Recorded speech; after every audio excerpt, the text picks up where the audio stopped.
se vama zahvaljujem što ste mi dali ovu priliku da govorim nešto o svome mevludu, koga sam nazvao bosanskim. Zašto? Jer je najpoznatiji pisac mevluda Hafiz Salih Gašević prije, znači, jedno 130 godina u svome uvodu, u svome mevludu napisao: moljavo me Kolašinski previši, mevlud nama na bosanskom napiši. Jer onaj mevlud što ga učimo od Saliha Gaševića, to je u stvari turski mevlud od Sulejmana Čelebije ili Burselije iz Burse, koga je on tako lijepo preveo i upjevao. Pa evo, hvala Bogu, znači, Allah je meni dao taj dar književni, a dao mi je i mogućnost da mnogo studiram i Kur'an i Sunnet Božijeg poslanika, alejhi salatu vesselam. I eto, napisao sam svoj bosanski mevlud na bosanskom jeziku, na drevnom bosanskom jeziku, sa velikim ambicijama. Da Allah Đelešanu kao što je rekao poslanik Muhammed sallallahu alejhi ve sellem na Hudžetul Veda, radite krupna i ozbiljna djela. Radite krupna i ozbiljna djela. Ja imam velike ambicije, molim Allah da me pomogne sa ovim. Zašto?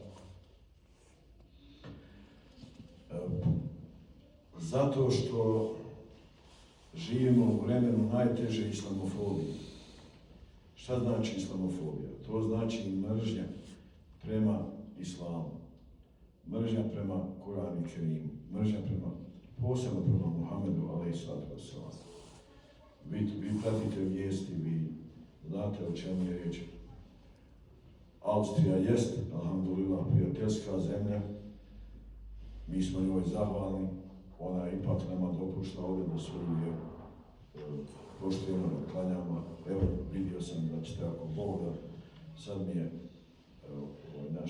vaš stvari sekretar Hasan pokazivao buduću vašu džamiju. Ja sam sav sam uzbuđen kad sam je vidio i vidim da ste većinom iz Krajine, vidim, ja sam bio imam u Krajini, drugo, ja sam vaša jabuka, očito da naglasim, znači, prema tome, ovdje je moj sin Muhammed koji je bio na vezi sa Hafizom, sa Bahudinom, i njemu se zahvaljujem, pa je on to povezao.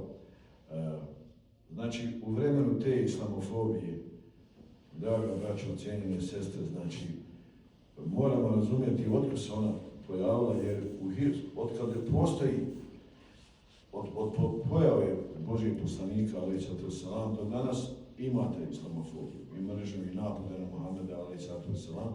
Međutim, to nikad nije bilo užareno kao danas u historiji. Drugo, ta islamofobija i taj čitav jedan pokret medijski, politički, orientalistički, cionistički, televangelistički, on ima svoje ciljeve. Oni se kriju iza takozvane slobode izražavanja. Međutim, njihov je cilj, oni su uzeli ciljeve, mislim sada na onaj dio zapadnjaka koji je uzeo ciljeve cionizma, svjetskog globalnog cionizma, koji smatra da ne može uništiti Palestinu ukoliko ne uništi Kur'an i Sunnet Muhammedov, alejhi salatu vesselam. I ukoliko našu omladinu ne pokvari i ne odvede onim šejtanskim putovima kuda su oni, nažalost, svoju omladinu okrenuli. Ili nisu okrenuli, ali nisu znali da je spase. Od onog vremena, od prije 12-15 godina, kada su krenule one karikature u kojima se crta lik Božijeg poslanika, alejhi salatu vesselam, do danas, naši intelektualci svjetskog glasa odgovaraju tima i kažu im: vi se pozivate na slobodu izražavanja, vi kažete da to vi pišete za zapadnjake, samo na zapadu. Nije tačno. Vi želite da našu omladinu odvedete i od Kur'ana i od Sunneta Muhammedova, alejhi salatu vesselam. A mi ćemo sve učiniti da, ako Bog da zadržimo sunnet u našim životima i da svoju omladinu odgajamo na sunnetu Božijeg poslanika Muhameda a.s. i na sunnetu svih Allahovih vjerovjesnika, bilo je 124.000. Vi ste Isusa Hrista ili Krista, vi ste se njega davno odrekli. I vi ste stali uz one svjetske sile zla koje Isusa nazivaju pogrdnim imenima, a njegovu majku također.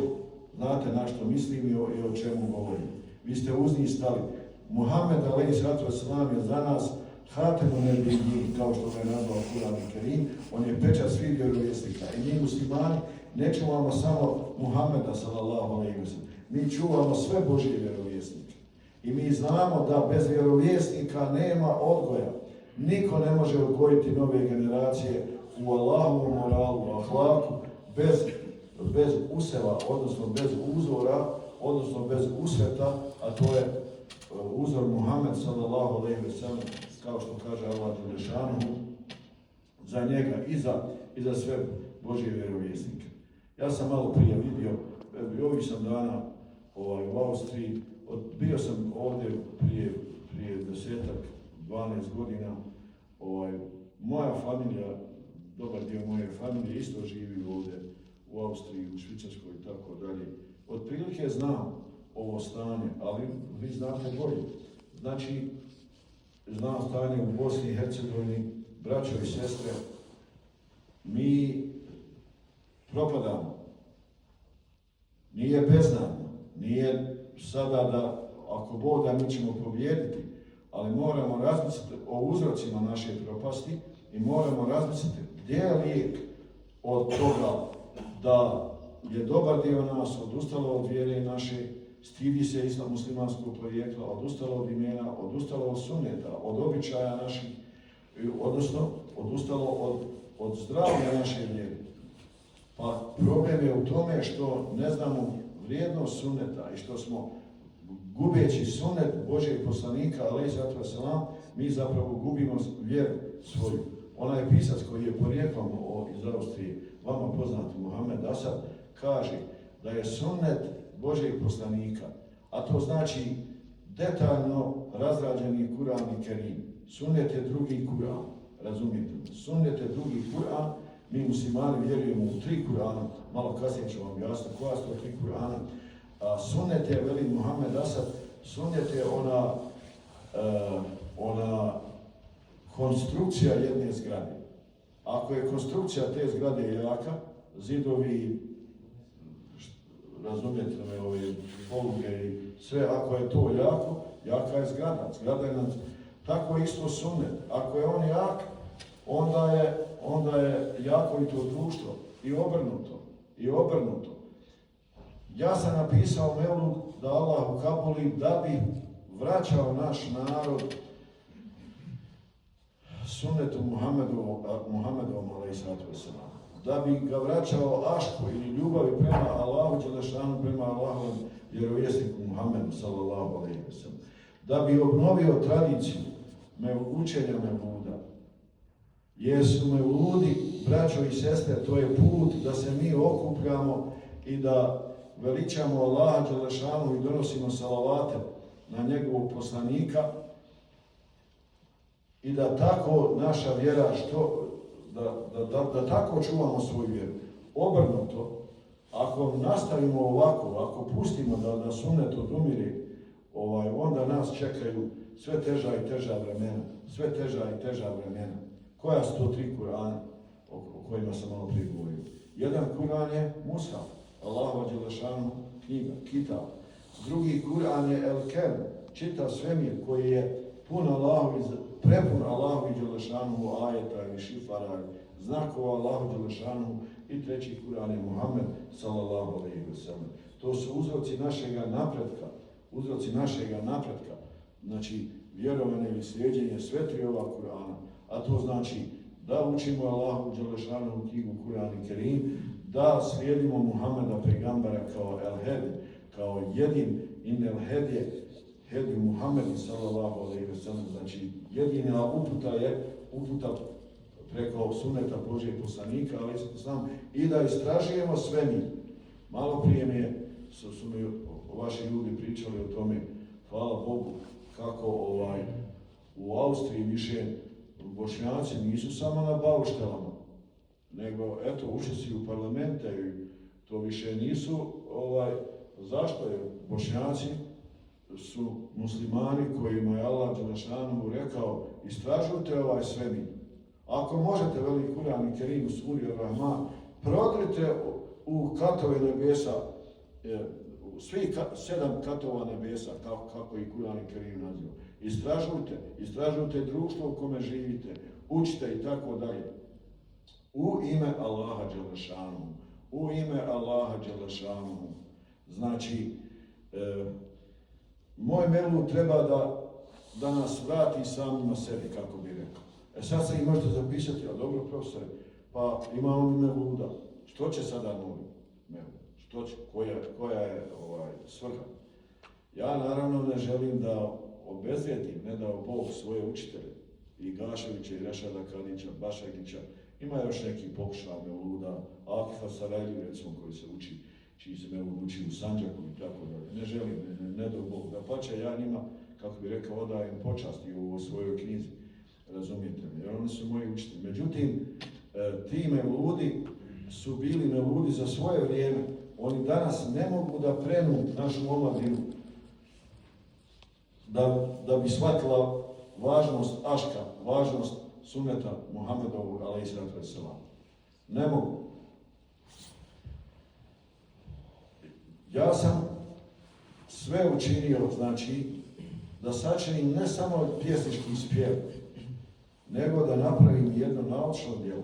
Ovdje su moji studenti, ja sam njihov profesor, ja sam proučavao sunnet Muhammedovog islama. Iako je moja specijalnost komentar Kur'ana i Kerima, ali se komentar Kur'ana i Kerima ne može ostvarivati bez poznavanja sunneta Božjeg poslanika. To je naša paradigma u nauci, razumijete mi. I citirao sam sve važnije izvore da bi napisao ovo svoje djelo.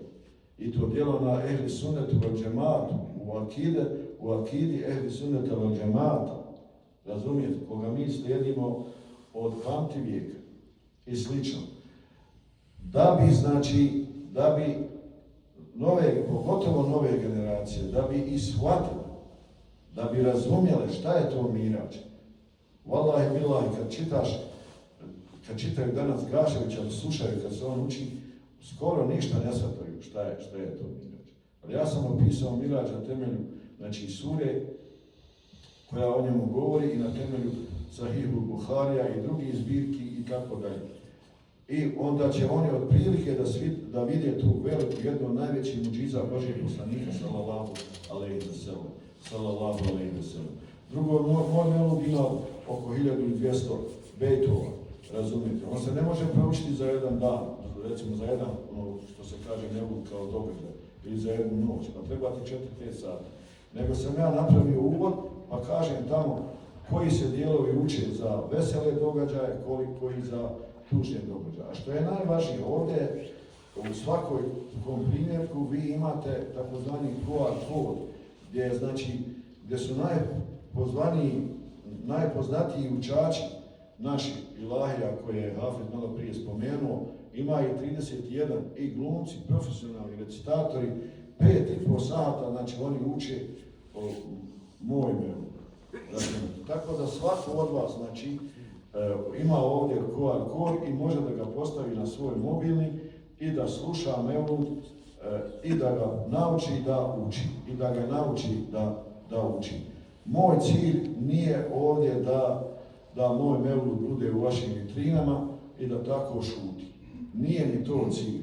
Nego je cilj, znači, da ako Bog da učite ovdje i vaši horovi da ga uče u džematu, a bit će im lako da ga uče jer će im polako ući u sluh kad budu slušali ovdje ovih 5,5 sata programa. Inša Allah, a onda kad odete, brate, svojim kućama, jer mi manje više danas zbog tempa života, zbog manje više smo usamljeni ljudi, tek se preko vikenda uspijemo da vidimo, pa čak i sa svojom familijom. Ali imate, znači, priliku da onda okupiš svoju familiju, pa ako je neki veseli događaj, recimo kad se udajemo i ženimo, kad su sunetluci, pa učimo te i te dijelove mevluda. A ako je tužni događaj, ako se sjećaš svoga rahmetli babi, ako je godišnjica ili dede ili ne znam nija, onda okupiš familiju i možeš da učiš mevlud kao u svojoj porodici. I tako znači da mi tako postaknemo ljude da se vraćaju sunnetu Muhammedovom alejhi salatu vesselam, kako bismo spašavali svoju vjeru, kako bi ona živjela što čvršće, kako bismo izbjegli ove tuđe sunnete. Na arapskom jeziku sunnet znači običaj, ali mi, jedan dio nas, niste to vi, hvala Bogu, ali jedan dio nas krenuo je, brate, šejtanskim stopama. Zaboravi, ne znam, eto, osim možda osnovno, neki ne znaju ni osnovno, ne znaju klanjati Boga nebiju, ne znaju šta je gusul, ne znaju šta je Ramazan, ne znaju za njega, ne znaju klanjati dženazu, ne znaju kako mi jedemo, kako se mi oblačimo, kako mi kuću gradimo, kako mi do higijene držimo, pa sve je to sabrano u našem sunnetu. Muhammed sallallahu alejhi ve sellem kaže, meni je objavljen Kur'an i još toliko toga. Ovo još toliko toga, to znači sunnet mu je objavljen. Sunnet je, braćo i sestre, također objava, istina, Kur'an i Kerime, el vahim matlub, znači Kur'an i Kerim je objava koja se uči na namazima i u ibadetima, a sunnet je el vahim gajru matlub, znači objava koja se ne uči, ali sve što je Muhammed sallallahu alejhi ve sellem kao Božji poslanik izgovorio, što je radio, što je šutnjom odobrio i tako dalje, sve je to objava, sve je to sunnet Božjeg poslanika, alejhi salatu vesselam. I mi to treba da vratimo u svoje živote. Da ne kopiramo, brate, druge. Nema razloga da mi kopiramo bilo čiju civilizaciju. Nema razloga. Zašto? Jer naša vjera ima svojstvo ikmalijeta, a to znači to je upotpunjena vjera. Sunnet Božjeg poslanika, kao drugi Kur'an, kao objava koja je gajnu metlub, ona je prekrila sve životne situacije. Sunnete podučava kako ćeš sjediti, kako ćeš poštivati starije, kako ćeš poštivati učenije, kako ćeš poštivati svoju djecu, kako će djeca poštivati svoje roditelje, kako će djeca poštivati mualime, kako ćeš hodati ulicom, kako ćeš trgovati, kako ćeš suditi, kako ćeš orati njivu, kako ćeš graditi kuću, kako se sve je to sunnet obuhvatio. I to je živjelo, braćo i sestre, u našim životima do posljednjih generacija. Dok mi nismo krenuli u svijet i dok nismo pošli da imitiramo druge. I ja vidim kad se i moja rodbina vrati u Bosnu, kako, iako klanjaju, hvala Bogu, moja rodbina sva klanja i posti i tako dalje. Ali vidim ja da uzimaju neke tuđe običaje. I jednom sam došao, umro je jedan moj rođak, došao sam na dženazu, klanjali, mi se vratili sa dženaze, kad žena tog mog rođaka i familija, oni napravili čitavu gozbu u kući. Pa ja kažem, pa šta je ovo? Pa eto, kaže, vidjeli u Švicarsku. Pa znate vi da po sunnetu, znači, komšije i rodbina treba da donesu hrane u kuću u kojoj je žalost, a ne da se pravi gozba. Ali to je jedan, pa eto da reknemo tako, benigan primjer. Znači, nije to neki veliki prekršaj. Zapravo nije prekršaj, neće zbog toga biti griješno. Ali ako smo počeli da samo jedan sunnet mijenjaju, promijenit će i onda stotinu. U jednom hadisu, koga prenosi Huzefe Jemani radijallahu anhu, kaže ovako, kaže Huzefe, slušao sam Božijeg poslanika koji kaže, vjera će isplaviti kod pojedinih muslimanskih naroda, kaže, ko što isplave šare na košulji, kako se dugo nosi, i one šare, mi kažemo, isplave. Pa će, kaže, onda će u tome narodu, u tim narodima u kojima plavi vjera, ostajati samo grupe staraca i starica koje će govoriti, imali smo svoje pretke koji su bili muslimani, i neće znati te grupe staraca i starica ni šta je to namaz, ni šta je Ramazan, ni šta je gusul, ni šta je hadžet i tako dalje. Samo će, kaže, imati jednu kelimu koju će znati od tih svojih predaka, a to je la ilaha illallah. Pa sam ja, veli Huzefe, radijallahu anhu, pitao o Božji poslaniče, Pa šta će im to la ilaha illallah koristiti ako neće znati ni da se abdeste, ni da klanjaju, ni da poste, ni da ništa neće da. Šta će im, ništa od takozvanih menasika, od obreda, šta će im to la ilaha illallah koristiti? Veli Božji poslanik, alejhi selam, pa i to la ilaha illallah, ta jedna kelima će ih spašavati od džehennemske vatre. Pa je onda Huzefe plakao nad tim budućim stanjem koje će doći, a to kažu oni koji tumače ovaj hadis, kažu, pa to govori kakav će biti taj težak plak.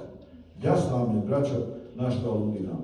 Dobar dio našeg, znači, naroda sve više zaboravlja i abdest i ne zna šta je gusul, ne zna se oženiti, ne zna se udati po šerijatu, ne zna hranu praviti po šerijatu, ne zna nošnju po šerijatu, ne zna kuću napraviti po šerijatu, ne zna ime raditi po šerijatu, ne zna, sve to oni pogotovo na zapad. Znači, cilj je mog mevluda da vraća narod sunnetu Božjeg poslanika, sallallahu alejhi ve sellem.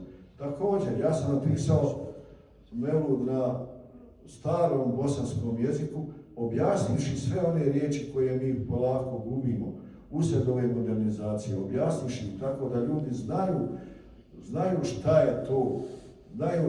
šta je to, tako da će moj mevlud pomoći i čuvanju bosanskog jezika. Nama je važno i to nije protiv šerijata da mi držimo do svoje nacionalnosti. Pa znate ko je bio veliki stručnjak za takozvanu genealogiju, odnosno za svoju nacionalnost? Pa to je bio Ebu Bekr radijallahu anhu. Pa Allah dželešanu kaže Božjem poslaniku, kada on iz Medine upućuje svoj tužni pogled prema svojoj Meki, prema svojoj rodnoj grudi. Mi znamo da je tebi teško, veli Kur'an i Kerim. Znači, Božji poslanik je volio svoj rod, volio je svoj arapski jezik, volio je svoju Meku, kao što mi volimo svoju krajinu, svoj Vakf, svoj Sandžak i tako dalje. Ali mi volimo i svoj kaumijet, pod uvjetom da nam nije kaumijet ili nacionalnost važniji od naše vjere. Ako bi neko se busao prsa i rekao, ja sam Bošnjak, meni je to važno, a vjera to, onda on ulazi u širk. Onda on ulazi u jedan oblik širka. Jer vjera mora biti na prvom mjestu, a onda naša nacionalnost, u ovom slučaju bošnjačka, i naš osjećaj za državu, mi moramo čuvati, jer ako ne sačuvamo svoju državu, pa nećemo ni svoju vjeru moći sačuvati. Nećemo ni svoju vjeru moći sačuvati. To je znači ono što je najosnovnije. Ako Bog da inšallah ta'ala, moj mevlud sve više i više ulazi u bošnjački narod, a Allah je dželešanu dao, evo, kad je bila promocija u biblioteci Gazi Husrebegovoj, pa onda izvođen prvi put kada je izveden u Gazi Husrebegovoj džamiji u Sarajevu, Allah je dao da dođe jedna delegacija iz iz Dagestana, to je tamo dio Zakavkazija, i možete zamisliti, bilo im je toliko drago, odmah su me zamolili da dođem u Dagestan, oni će sad da prevedu, obećali su i ja sam išao u Dagestan, tamo na njihov poziv, zbog mevluda, da ga prevedu na ruski jezik, jer tim jezikom govori 25 miliona muslimana, inšallah, a onda će ga prevesti na svoje ona narječja, recimo u ovom slučaju avarski i tako dalje. A zašto sad spominjem, znači, taj Dagestan? Ne samo zbog svoga mevluda, nego, braćo, posjetio sam taj narod, oduševio se, taj narod je isto proživio teška desetljeća komunizma. Bože ti sačuvaj, kakve su patnje prošli. Međutim, Allah dželešanu im je dao slobodu, oni su danas zaista slobodni. I pogledajte samo, pozvali su me da u tom glavnom gradu Dagestana koji se zove Mahačkala, da obiđem jednu od 5 najvećih džamija danas u svijetu. Aman jara. Ja sam otišao i tamo klanjao, već u jednom dijelu toga novog kompleksa se može klanjati, klanja se. Čitav taj kompleks se zove po Isa pejgamberu, a uži dio kompleksa po Muhammedu alejhi selam. Zašto? Oni hoće da kažu, mi ne volimo samo Muhammeda pejgambera, pejgambera. Mi volimo sve vjeruje, mi muslimani. Mi hoćemo da se približimo hrišćanima. Mi muslimani danas hoćemo da hrišćane odbijemo od cionista. Da budu uz nas, a ne da budu sa cionistima. I ne da učestvuje u uništenju Palestine. I vi vidite da Allah Đelešanu daje da jedan dio kršćana da staje na stranu pravde i istine, a to je muslimanska strana. Taj muftija Dagestana me je pozvao, zamolio da mu ukratko govorim o situaciji u Bosni. Rekao sam mu koliko sam stigao za tih 20 minuta, samo što mu suze nisu poletile iz lica. On kaže, profesore, kad budemo ovaj centar otvarali ovdje, pozvaću 100 alima iz čitavog svijeta. Hoću da to sve govorite, da vas čitav muslimanski umet čuje i da vas čuje sva Ruska federacija. Kako da ne, rekao, ma trčeć ću doći da govorim o Bosni.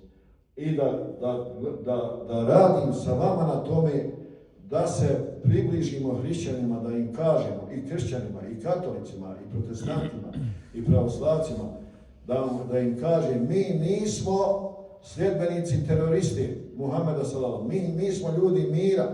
Poslanik koga mi slijedimo je rekao, mene je Allah poslao da spriječi krvoprolića među narodima. Nego cionistički i orientalistički pogled želi da pridobije kršćane svih denominacija za sebe, protiv islama i muslimana. Oni su nazvali Muhameda alejhiselam antihristom. I oni sanjaju Armagedon, bitku pred Jerusalimom, gdje će biti ubijen kao antihrist, odnosno gdje će biti uništeno islamsko učenje, gdje će biti uništeno učenje Muhameda sallallahu alejhi ve sellem. I vidite vi naše braće u Dagestanu, kakav oni imaju plan da približavaju, znači, vjernike svih vjera monoteističkih i da tako širimo mir. Prema tome, moj mevlud nije samo nati šerif ili napisan da bi objavao Muhameda sallallahu alejhi ve sellem, nego sve Allahove vjerovjesnike. I Isu pejgambera, i Musu pejgambera, i Ibrahima, i Hazreti Marijemu, i Hazreti Fatimu, i ashabe radijallahu anhu, i tabe i tabeine, i Vesela Karaniju, jer je Allahu poslanik sallallahu alejhi ve sellem rekao, blagolje se mojoj braći. Nevjerovatno ovaj hadis na ruskom jeziku sam čitao upravo u ovom kompleksu u Dagestanu, u toj jednoj od najvećih 5 svjetskih džamija. Na ruskom jeziku, mi kad smo bili u školi, mi smo taj jezik učili, tako da mogu da razumijem. I sad sam zarekao da ću ako Bog da naučiti taj jezik, ako Bog da. Jer ću raditi na tim vezama između ovih 25 miliona muslimana i nas muslimana na Balkanu. I treba mi ruski jezik. I na tom ruskom jeziku hadis gdje se kaže u tom hadisu, blagolje se mojoj braći, ashabi pitaju, Božji poslaniče, zar mi nismo tvoja braća? Vi ste moji ashabi, a ko su tvoja braća? To će biti, kaže, oni muslimani koji me neće vidjeti, a voljet će me kao i vi. A to smo mi. To smo mi. A voljet će me kao i vi. I mi koji, znači, živimo u ovome vremenu u kome oživjeti jedan sunnet znači, prema jednom hadisu koga prenosi Malik, kao imati 100 šehidskih deređa. I vi vidite da se taj vakat teški približava. Zato sam ja, da rekem tako, panično napisao svoj mevlud. Ja sam napisao svoj mevlud da ispunim svoju ulemansku obavezu. Mi koji studiramo islam, eto, koji bi trebalo da se zovu ulemom, razumijete, mi imamo svoj poseban zekat, to je zekat na znanje. Mi smo obavezni, znači, da svoj zekat širimo, da sve što naučimo o islamu, i o Kur'anu i o sunnetu Božjeg poslanika, da to prenosimo vam. I oni koji to ne bi radili, bit će posebno griješni. Znači, ja ako Bog da, želim da ispunim da podijelim svoj ulemanski zekat, osim onoga koga dijelim kao i vi, jasna stvar. Da podijelim tako, znači da da što više vraća naš narod sunnetu Božijeg poslanika, alejhi selam, da im odbijamo tim aškom od džehennemske vatre. U jednom hadisu Božji poslanik, alejhi selam, kaže: ja i vi, to je, kaže, poput čovjeka koji ima jedan široki ogrtač i zapali vatru. I onda na tu vatru lete insekti i leptirovi, a onaj čovjek svojim ogrtačem i otjera od te vatre. Tako isto ja, veli Božji poslanik, vas tjeram od džehennemske vatre, da u nju ne upadate, ali mi se vi izmičete iz ruku, veli Muhammed sallallahu alejhi ve sellem. Pa dalje, kad govorimo o sunnetu Božijeg poslanika, znači taj sunnet Božijeg poslanika, on nije umro. Muhammed alejhi selam nije umro. On živi u svom bezarskom životu. On u jednom hadisu kaže: Allah dželešanu ima svoje meleke koji su sejahun, koji putuju po planeti Zemlji i prate ona mjesta gdje se donosi selavat na mene. I nema nikoga od vas koji donese selavat na mene, a da ja ne primim taj selavat i da mu ne uzvratim. Znači, Muhammed sallallahu alejhi ve sellem nas i salavati na njega nas odbijaju od džehennemske vatre, od propasti ovoga i budućeg svijeta. U jednom ajetu Allah dželešanu kaže: Allah i nije kaznio, nije ih kažnjavao muznibin, jesi ti bio među njima. Muhammed alejhi selam je i danas među nama. On je među nama. Nažalost, kršćani nemaju sunneta Ise pejgambera. Jevreji koji se vežu za Musu ili za Mojsija nemaju sunneta Mojsijevog ili Musaovog sačuvanog. Nemaju.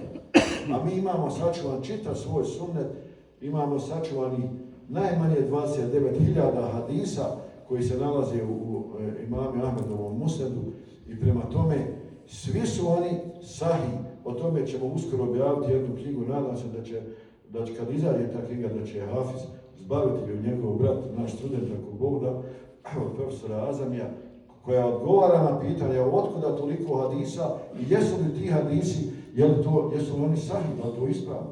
Kako je moguće ti 29.000 hadisa da je sačuvano u historiji? Pa moguće zato što je to Allahovo dželešanu obećanje, jer kad Allah dželešanu kaže: mi smo objavili zikr, opomenu, misli se prije svega na Kur'an, i mi ćemo ga sačuvati. Mufesiri u hadisi kažu, to znači Allah će sačuvati i Kur'an i Kerim i sunnet Muhammedova alejhi selam, i sačuvan je on. Samo ga, znači, treba oživljavati i eto, funkcija, znači, mevluda je ako Bog da mi taj sunnet oživljavamo i da ga vraćamo. Dužan sam, braćo, i time završavam, izvinjavaju se što eto malo odužim, iz ljubavi i poštovanja prema vama, iz želje da ukažem na ove važne stvari, da kažem, recite onim ljudima koji govore da je učenje mevluda, da je bidat i tako dalje, da su ilahije bidat i tako dalje, da oni nemaju vjersku, naučnu podlogu za to. Nije tačno, to nije bidat. Bidat se, braćo, da vam sad ne držim sada lekcije o tome, bidat se veže samo za akaidu. Ako neko donese nešto što je suprotno akaidu, onda govorimo o bidatu. Helenes, bidat znači novotarija koja vodi u zabludu i tako dalje. U vrijeme Muhameda sallallahu alejhi ve sellem, znači bio je Hasan ibn Sabit, bio je Kab ibn Zuhejr, znači pjesnici koji su opjevavali Muhameda alejhi selam. Opjevavali, znači prema tome učenje mevluda je sunnet. A oni su, znači, opjevavali takozvani nati šerif ili osobine Muhameda sallallahu alejhi ve sellem. Pa kasnije je bio jedan pjesnik u Siriji koji je isto tako napisao veliku čuvenu kasidu, prevedenu na sve važne svjetske jezike i tako dalje. A što se tiče ilahija, znači, i kasida, pa vi imate u suri Sad, to Hafiz bolje zna, kazivanje od Davudu alejhi selam, koji je tako lijepo učio ilahije, kaže Kur'an i Kerim da su brda i ptice sa njim učestvovali u tome tesbihu, u veličanju Allaha dželešanu. Šta je ilahija drugo nego veličanje Allaha dželešanu, a kasida je veličanje Božjeg poslanika Muhameda ili drugi Allaha dželešanu vjerovjesnika. Meni je žao što to naša braća čini, ne bih želio da trošim vrijeme na to, nego dužan sam da vam odgovorim da ja ne radim nikakvu bidu i da ni Gašević nije to radio, ni Rešad Kadić, ni mi koji, ni naše hođe i naši džemati koji su držali Mevlud, pa nas je Mevlud u vrijeme komunizma, možeš reći, sačuvao ako Boga znaš. Pa ko je okupljao narod nego Mevlud? Pa šta ima, kako može bidat u tome ako mi učimo Kur'an i Kerim, ako učimo tekbire, učimo salavate, šta je drugo Mevlud nego učenje salavata? Pa Allah Đelešanu kaže da i mi taj ajet učimo na svakoj džumi. Allah i njegovi meleci donose salavat na poslanika, alejhi selam, o vjernici i vi donosite salavat na Muhameda, i mi to činimo. Znači to je jedan ibadet, vola nebi. To je jedan ibadet koga mi sa razlogom ovako činimo, da ne bi previše durio, bojim se, eto, znači, cijena je 20 eura, ovdje je moj sin Muhammed, znači, računajte, nije to samo ova knjiga lijepa, ovako lijepo dizajnirana, nego je, znači, tu je 5,5 sata programa, koga sam ja također morao da isfinansiram znači, vi imate QR kod, ponavljam, ako ćete samo uzeti knjigu i držati u biblioteci, tako, nemojte kupovati. Ja hoću da to bude na vašem mobitelu, hoću da vi na koncu i pročitate moje djelo. To je vjersko naučno djelo, sa izvorima. I drugo, to je književno djelo. Ja sam u Zagrebu studirao svjetsku književnost i recimo tamo sam čitao jednog pisca, Izgubeni raj Miltona, na studiju. Šta je Izgubeni raj nego priča o Isusu Kristu, njegovom rođenju, dolasku, raspeću i tako dalje. I to legitimno svi studiraju i to je veliko književno djelo, odmah da vam kažem i tako dalje. Ali zašto naši mevludi recimo nisu u programima? Zašto? Zašto moj mevlud ne treba da se, ne izučava se na Filozofskom fakultetu u Sarajevu ili na katedrama? Istina, pozvali su me ljudi iz instituta da govore instituta za jezik, o jeziku mog mevluda i tako dalje, ali ne samo moj, ni Rešadov, ni Gašević, ničiji mevlud nije ušao kao književno djelo i našega omladina ne studira. A to je pitanje za nagradu od $1.000.000. Zašto? Zato što imamo komplekse. Mi se stidimo što su muslimani, stidimo se svojih pisaca, stidimo se svojih imena, stidimo se svoje halal hrane, stidimo se svojih dimija, svoga hidžaba se stidimo se svojih mušebaka, stidimo se šta god okreneš, a tuđe prihvatamo, letimo za tuđim. Kaže Muhammed alejhi selam, pa doće vrijeme kada ćete vi, kaže, za njima ako bi u mišlju ruku letli, vi bi za njima. Jesu to kršćani, jevreji, Božji posljedni? Jesu. Eto, znate o čemu govorim i eto sad ste, ja mislim, ja sam shvatio radi čega sam ja ovdje došao. Još jednom zahvaljujem, molim Allaha da vas pomogne, šta bude moglo ako Bog da i ja ću inšala učestvovati za ovu veliku džamiju. Tako mi je srce puno, pa sada mi Hafiz reče, pa imali ste preko 360 djece na obuci, hvala Bogu, znači ovdje, na svu sreću u zemlji koja je sva u haramu, kad sablajiš, kud god okreneš, to je alkohol, to je svinjetina, to je golotinja, ali vi ovdje živite, znači čuvate vaš islamijet, čuvate ovu dječicu, čuvate vaše porodice od džehennemske vatre. Čestitam vam da vas Allah Đelešanu pomogne i nagradi. Bit ćemo na vezi, ja imam dug prema vama i svi mi sa profesori i ulema imamo dug prema vama i dužni smo da sarađujemo, da pomažemo se, da budemo braća, kao što kaže Muhammed alejhi selam, da mislimo o dobru, da govorimo o dobru, da će Allah Đelešanu dati dobro. Amin. Amin.